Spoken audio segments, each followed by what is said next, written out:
Assalamualaikum warahmatullahi wabarakatuh. Saya Dimas Mahendra dari Universitas Teknokrat Indonesia. Kan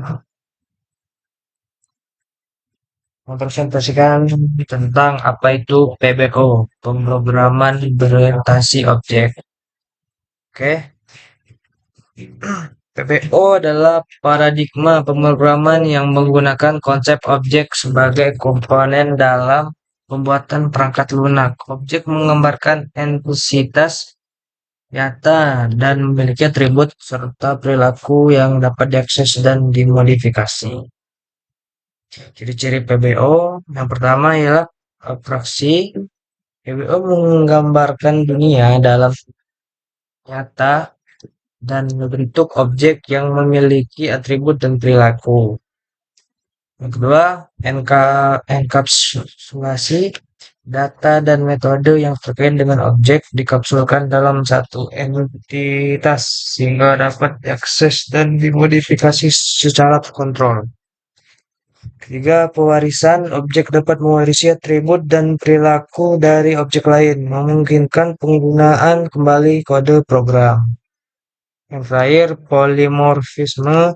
Objek dengan tipe yang sama dapat memiliki perilaku yang berbeda sesuai dengan implementasinya. Konsep dasar PBO.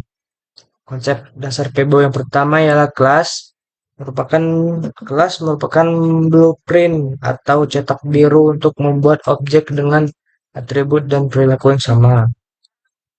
Yang kedua, objek instance dari kelas memiliki atribut yang unik dan dapat melakukan fungsi tertentu. Yang ketiga atau terakhir, encapsulation. Data dan metode yang terkait dengan objek dikapsulkan dalam kelas. Keuntungan menggunakan PBO. Pertama, modularitas. Modularitas ialah memecah program menjadi bagian yang lebih kecil dan terorganisir, meningkatkan keterbacaan dan perawatan kode. Yang kedua, reusabilitas. Kode yang telah dibuat dapat digunakan kembali dalam proyek lain, menghemat waktu dan usaha pengembangan. Yang ketiga, fleksibilitas. Memungkinkan perubahan dan pengembangan program dengan mudah. Karena perubahan hanya perlu dilakukan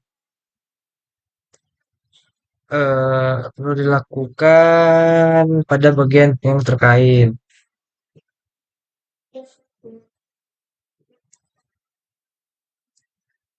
Contoh implementasi PBO sebagai berikut. Seperti yang pertama ialah aplikasi mobile, terdapat pada gambar tersebut. Aplikasi mobile ialah aplikasi-aplikasi yang biasanya terinstal di smartphone atau handphone. Seperti aplikasi-aplikasi seperti yang bisa digunakan secara personal atau bisa digunakan secara non personal. Aplikasi mobile PBO digunakan untuk mengembangkan aplikasi mobile seperti permainan atau aplikasi bisnis. Aplikasi bisnis seperti aplikasi perbelanjaan atau aplikasi penjualan. Sama aja. Yang ketiga, yang kedua, aplikasi e-commerce. PBO digunakan dalam pengembangan e-commerce untuk mengelola produk, transaksi, dan pengguna. Yang terakhir ialah robotika. Robotika ialah PBO digunakan untuk mengontrol robot dan memberikan instruksi kepada mereka. Robot juga biasanya dikontrol oleh sistem atau pengoperasian pada robot tersebut. Penerapan PBO dalam pengembangan aplikasi. Yang pertama, analisis kebutuhan. Mengidentifikasi kebutuhan pengguna dan menggambarkannya dalam bentuk objek. Kedua, perancangan, membuat desain, kelas, dan hubungan antar objeknya. Ketiga, implementasi menulis kode program yang mengimplementasikan desain kelas dan hubungan antar objek. Kemudian, menguji program untuk memastikan kualitas dan kebenaran fungsionalitasnya. Jadi kesimpulan dari apa itu PBO ialah PBO adalah pendekatan yang efektif dalam pengembangan perangkat lunak, memungkinkan penggunaan kembali kode, menyederhanakan perawatan, dan meningkatkan fleksibilitas dengan PBO. Kita dapat menggambarkan dunia nyata dalam bentuk objek yang dapat diakses dan dimodifikasi seperti yang sudah kita bahas tadi, guys. Oke, sekian presentasi dari saya.